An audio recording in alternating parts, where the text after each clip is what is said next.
In this video, I'm going to show you how to withdraw money from Kraken to bank account.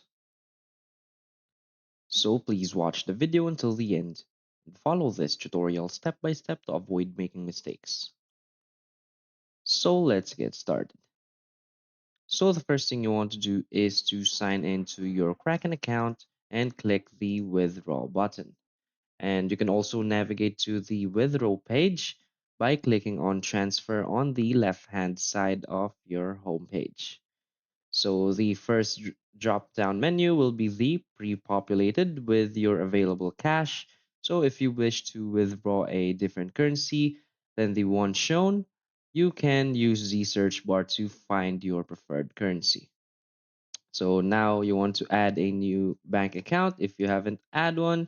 So just click on continue, fill in your bank details, and I put a description, can be whatever you like, so you can easily remember this bank account.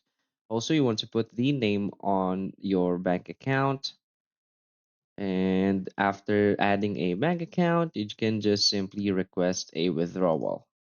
So scroll to the bottom of the page and select the bank account from the drop-down menu. Now enter the amount you wish to withdraw and click on Review Withdrawal.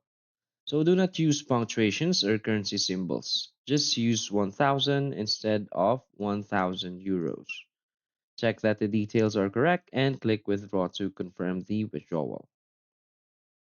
So that's it. So if you find this video helpful, please hit like and subscribe. Thanks.